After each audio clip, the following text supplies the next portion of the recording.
Estou preocupado para ver se está pegando o meu melhor ângulo. Isso sim. Não, ó, tá aparecendo, tô vendo ali. Tá, Tudo não certo. tá.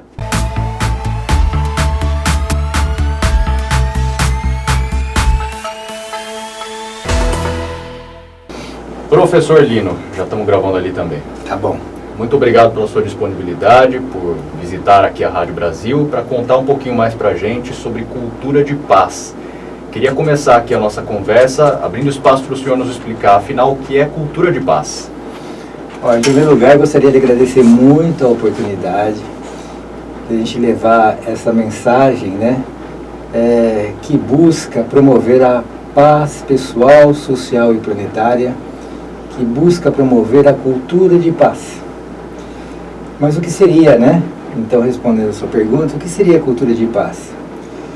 Todos nós temos uma cultura interior, que ela é composta, ela foi construída ao longo das nossas vidas. Se a gente pegar e pensar em termos de inconsciente coletivo, nós vamos pegar lá atrás, no começo da humanidade, onde os homens da caverna tinham que lutar pela sobrevivência e usava métodos violentos, porque o mundo de sobrevivência naquela época era muito violento. Então nós fomos construindo, acumulando experiências de uma cultura de violência, até mesmo para a própria sobrevivência. Então toda essa cultura interior, que em psicologia, na psicologia analítica do Carl Gustav Jung, por exemplo, nós chamamos isso de inconsciente coletivo, que são todos esses arquivos da humanidade, que estão registrados nesse grande arquivo, que nós chamamos em psicologia de inconsciente coletivo, ele tem muita força sobre a gente. E é uma força que nós não percebemos, eles nos influenciam dia a dia, nós. E essa cultura é predominantemente uma cultura de violência. Em um determinado momento, como nós vamos se desenvolvendo enquanto seres humanos, nós vamos transformando essa cultura de violência numa cultura de paz. O que seria isso? São experiências, vivências, conceitos, crenças, uma série de características de situações que nós vamos criando um outro arquivo. Dentro desse arquivo coletivo, então nós temos um arquivo que tem de forma hegemônica uma cultura de violência e começamos a construir uma cultura de paz. Essa cultura de paz, ela tem como fonte a nossa fonte interior mais profunda, nossa essência divina, que nós podemos chamar assim. O Jung, por exemplo, chama isso de centro, como se fosse a nossa fonte, como um Deus interior.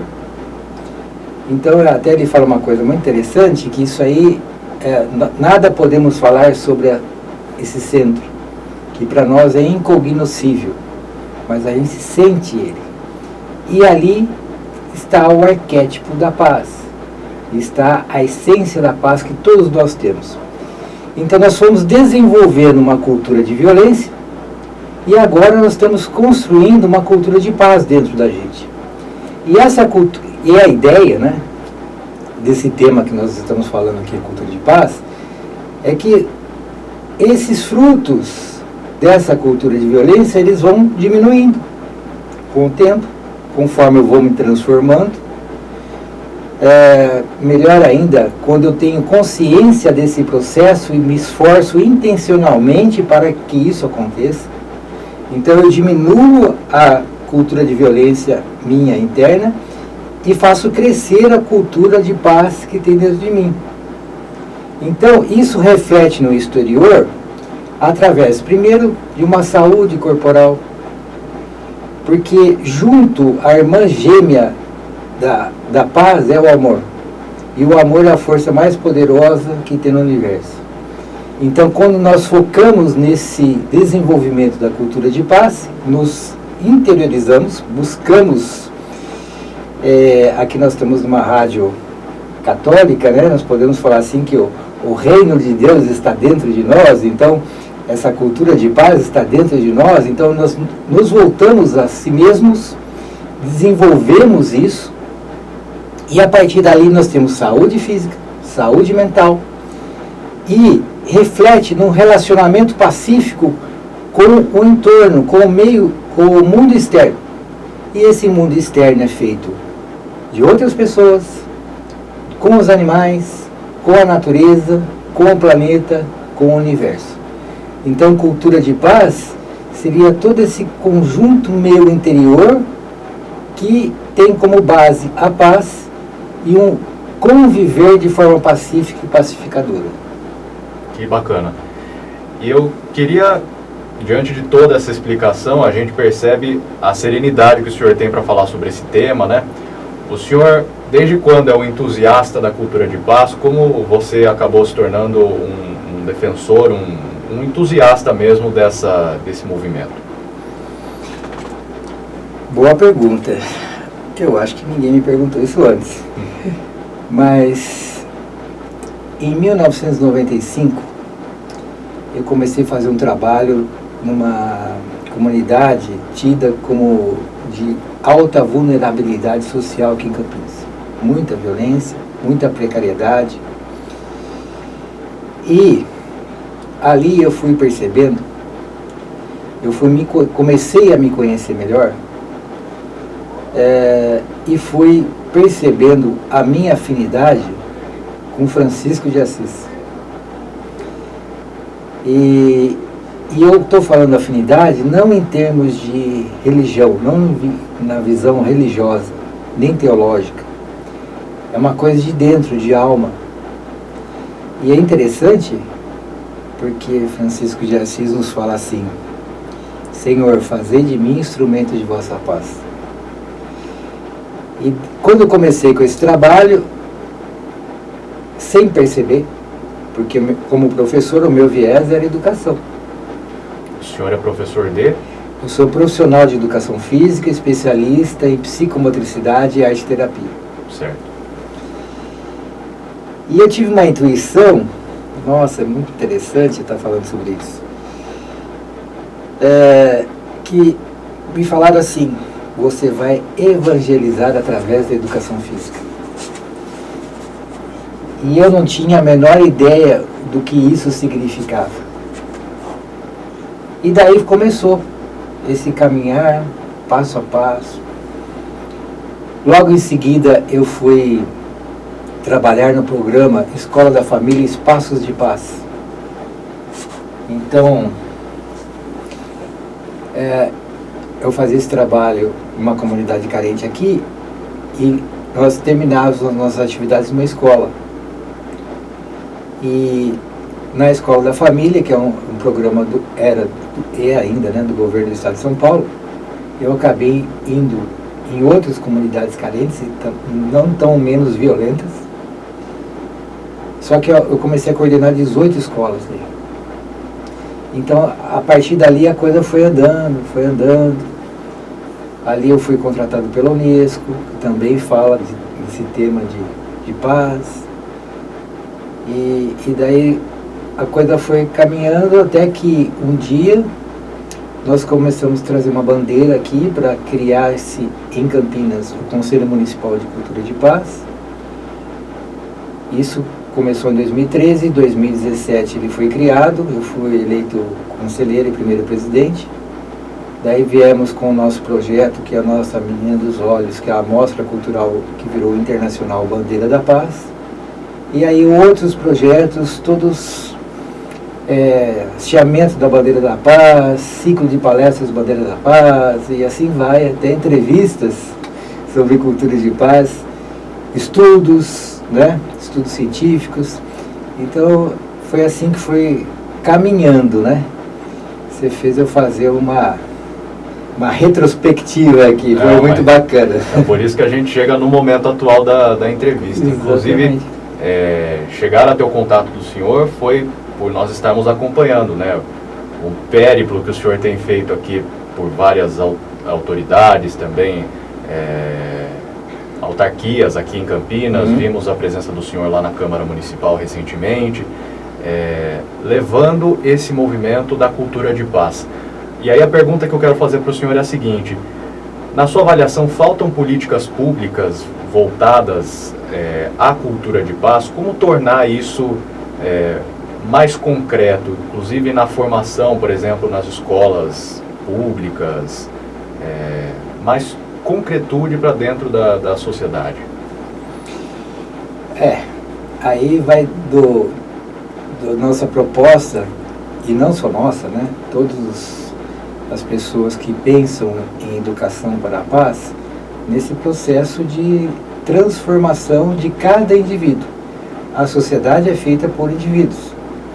Então, como a cultura hegemônica ainda é uma cultura de violência, mas está crescendo muito, então muitas pessoas, muitas instituições trabalham a fim de promover essa cultura de paz. Talvez não com esse nome, nem com essa perspectiva, mas acabam fazendo. Por exemplo, uma instituição que tenha um viés religioso, que centra as suas atividades na meditação, essa é uma forma de você silenciar a mente. Os religiosos dizem que é no silêncio que a gente ouve a voz de Deus, né? Então a gente silencia e se volta para o interior. E ali a gente vai se alimentar dessa fonte interior, dessa fonte divina. Ali nós estamos cultivando a cultura de paz. Quando nós estamos nas igrejas, fazendo orações, participando das liturgias, que é uma forma bem simbólica e bem poderosa de comunicação com a alma, a gente também está cultivando essa cultura de paz. As políticas públicas, nós temos políticas públicas de cultura de paz.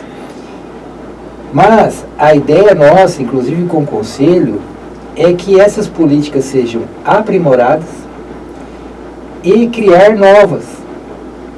Então nós, aqui em Campinas, nós começamos com, por exemplo, com essa iniciativa do Conselho Municipal de Cultura de Paz, para já gerar essa troca entre a sociedade civil e o poder público, seja ele do executivo, seja ele do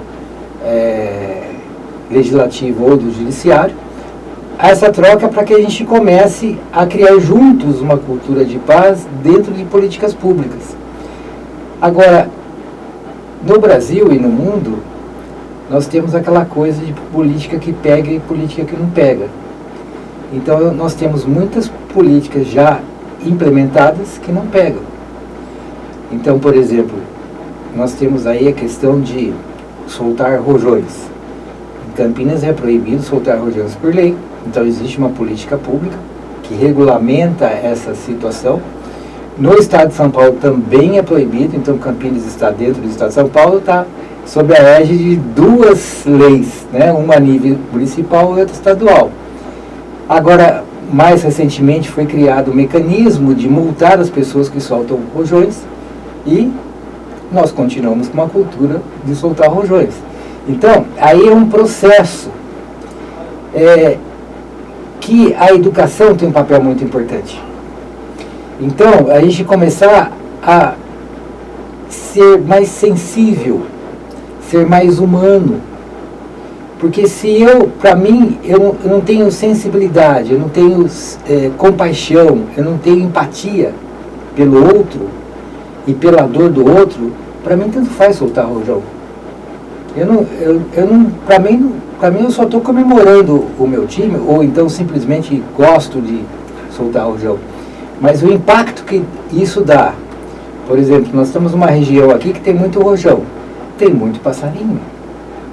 Então, cada rojão que solta forte, um morteiro que invade nossas casas ou qualquer hora, que você fica desprotegido, aquilo ali gera reações, né? Pode ser gatilho para um monte de coisas, pessoas que já estão num estado de fragilidade, de doenças mentais, de doenças, enfim, ou de velhice, os animais, tem todo um contexto. Então, um rojão, ele gera um impacto muito grande, nefasto a todas essas pessoas. Então, daí, a gente não tem sensibilidade e não respeita as leis, porque não faz sentido, né? e a gente continua nesse processo de uma cultura de violência. Então, esse que é o grande desafio nosso. É o grande desafio que Francisco de Assis nos deu. Senhor, fazei de nós o instrumento de vossa paz. Uma amiga me disse esses dias que nós somos semeadores. Então, nos cabe semear, semear, semear, semear. E não necessariamente nós somos colhedores de frutos, mas vamos continuar semeando, semeando e semeando. Inclusive, nesse caminho, a gente está produzindo um material com o contexto do assunto justiça restaurativa, que eu quero abordar com o senhor mais adiante, mas diante desse raciocínio que o senhor acabou de fazer, uma pergunta que eu tenho feito a todos os entrevistados é a seguinte, e até com muito respeito, mas como uma provocação. Sim. Muito se fala de cultura de paz, de justiça restaurativa, desses conceitos do pacifismo como se fossem utopias. Como responder a essas pessoas que, até de uma forma jocosa, falam, isso é apenas uma utopia? Então, é uma utopia no sentido de que é o mundo que nós queremos. Então nós temos uma visão de mundo lá na frente, que esse lá na frente pode ser amanhã, né? Para mim, para o meu mundo interior, pode ser hoje, pode ser o agora. Mas, coletivamente, a gente, quando se sintoniza numa frequência de violência, e a gente fica alimentando isso através dos programas que a gente assiste, através das músicas que a gente ouve, através da nossa postura diante dos jogos esportivos, né? Muitas vezes eu vou assistir um jogo de futebol e eu vejo no jogador do outro time o inimigo que tem que é odiado na política, né? Então isso é uma postura, uma visão de mundo de quem está vibrando nessa frequência de violência. Então, para esse que está envolvido nessa frequência, parece uma utopia muito longe. Agora, isso não é todos, não são todos. Muita gente que está, como eu citei aqui, questões de instituições espiritualistas, religiosas, educacionais, ONGs, uma série de instituições que estão levando isso em consideração e já estão começando a vibrar em outra frequência, uma frequência de paz e de amor. Então, para esses, essa utopia é muito mais próxima. Então, nós temos duas visões aí. Então, infelizmente, se a pessoa está numa outra frequência, ela vai ter grande dificuldade. Por exemplo, quando nós falamos que a cultura carnívora é uma cultura de violência, você veja bem, eu não estou falando para ninguém parar de comer carne, eu não estou falando que criticando e muito menos julgando, mas é uma constatação que para nós parece muito clara, que a cultura carnívora é uma cultura de violência.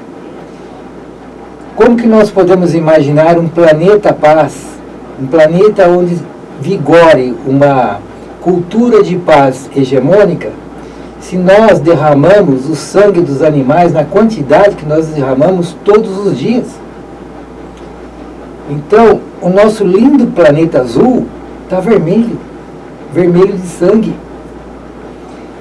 Então, como há outros interesses e outras perspectivas, daí vem as ironias, vem as chacotas, mas que não muda em nada a situação que nós continuemos ou não a mudar a nossa cultura.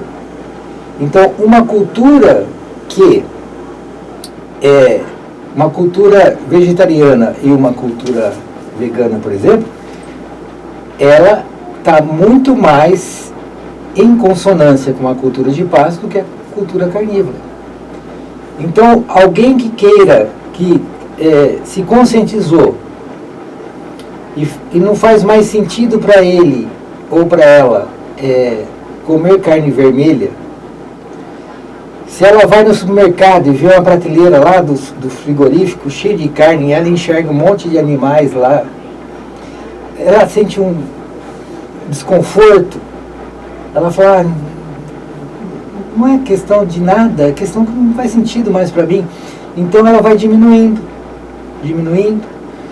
Se come um X de carne, começa a diminuir para 2/3, metade, e assim vai até chegar uma hora e parar.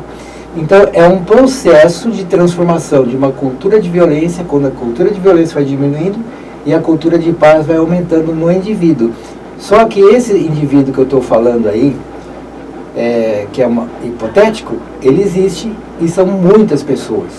Então, para essas pessoas, a cultura de paz não é utopia, como pode parecer para outras pessoas que estão muito embrenhadas e convictas que só se resolvem as coisas de forma à base da violência.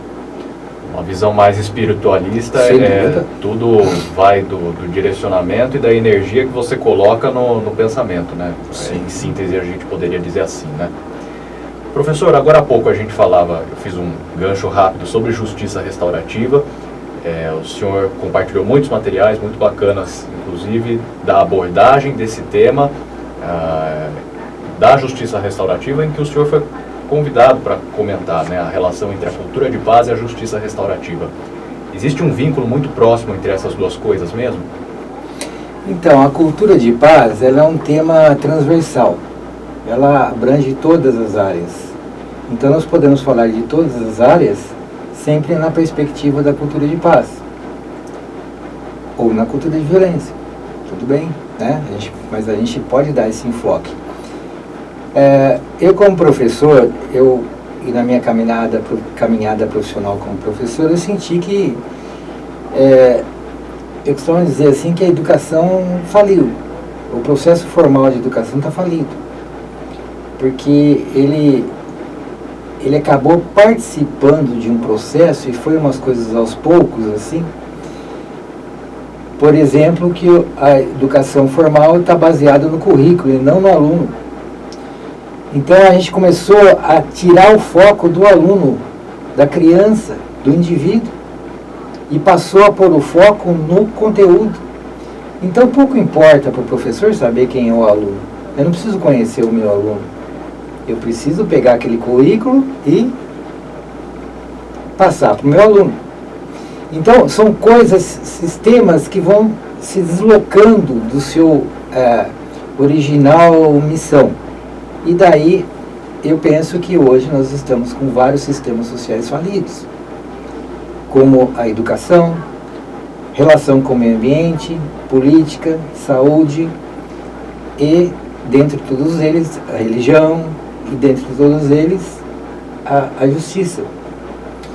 E essa iniciativa da justiça restaurativa, eu vejo assim com muito bons olhos, porque é uma mudança de paradigma.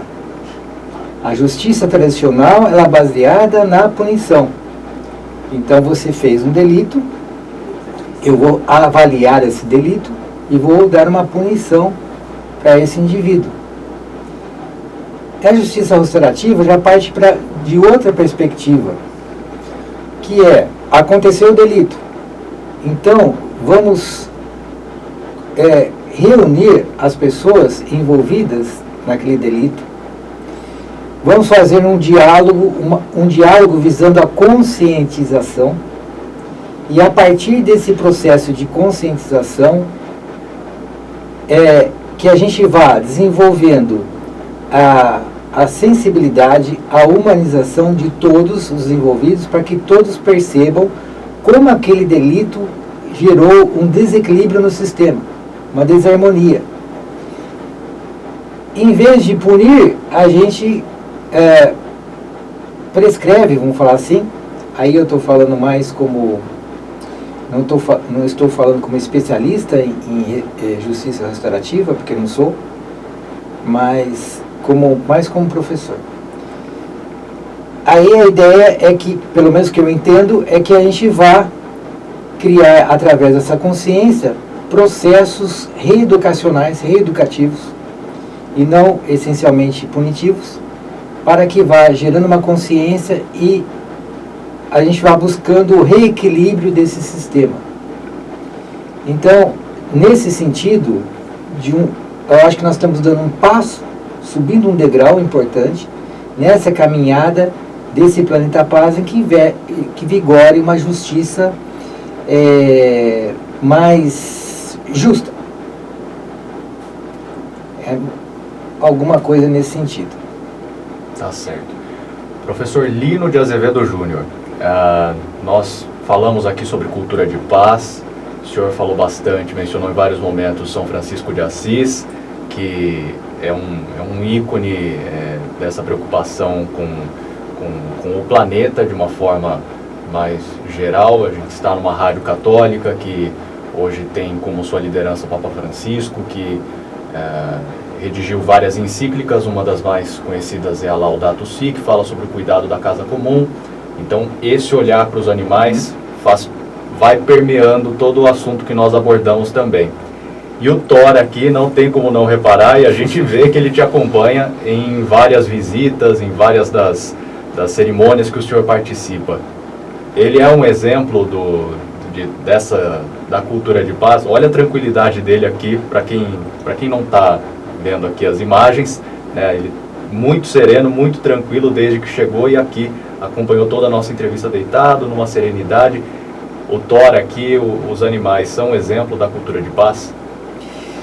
Então, o que a gente tem podido observar é que a relação dos animais está mudando. Relações dos animais com os animais, relação dos animais com os humanos, com o restante do ecossistema desse planeta, da nossa mãe Gaia. Então, está mudando essa relação. Então, eu tenho visto e ouvido falar, muitos daqueles que são irônicos lá que você estava citando, imagina, um animal, não sei o que, é selvagem. Eu acho que o animal, em certas situações, está muito mais humano do que muito humano, que está mais do que selvagem, né? Então a gente vê situações aí que eu nem vou ficar lembrando porque não vale a pena. Mas os animais têm mudado, vamos dizer assim, sorrateiramente a nossa cultura. Então, o cachorro é o primeiro cachorro que eu tenho. Esse cachorro, eu estava um dia em casa, sentado no sofá, refletindo sobre uma reunião horrorosa que eu tive. Eu vi uns latidos, ele entrou pelo portão, tinha um buraco pequeno no portão, ele entrou, ele tinha 3 meses e parou na minha frente e ficou olhando para mim. Então eu falo que Deus que mandou. E o que a gente aprende muito com os cachorros em especial? O amor incondicional. Porque, pelo exemplo, ele sempre está ali disposto a te acolher, a estar junto. É uma fidelidade impressionante. Então, muitas vezes as pessoas não entendem, né? Falam assim, puxa vida, mas aqui não é lugar de cachorro, aqui o cachorro é sujo, tenho ouvido muito isso também. Mas não entende porque a gente foi transformado por dentro através do convívio com o animal. Então aí vai daquela sensibilidade que nós estamos falando.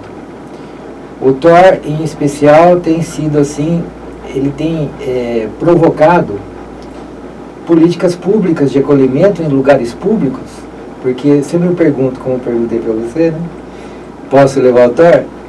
Daí a pessoa, quem é Thor? Daí eu mando a fotografia, daí fica um tempo lá, acho que as pessoas ficam conversando e tal, eu falo, não, pode vir.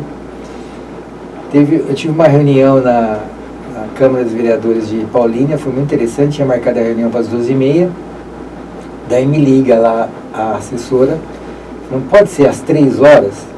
Eu falei, pode. Ela falou, não sabe o que é? É que às 12h30 não vou estar aqui, mas às 3 eu vou estar, e eu quero conhecer o Thor pessoalmente. Olha só. Então, há muito tempo eu era conhecido como Lino, professor Lino. Agora eu sou o pai do Thor. Então, assim, esse convívio com os animais, ele acaba provocando isso naturalmente com gatos e com todos os outros animais, né? Então a gente acaba se desenvolvendo e nos leva a tomar ações, inclusive de proteção e cuidados aos animais, em termos de políticas públicas, em termos de ações da sociedade civil. porque é uma coisa que nos move por dentro, é uma mobilização interna que não nos deixa numa tamanha inquietação que a gente não consegue ficar sem fazer nada. A gente tem posicionamentos ativos e proativos.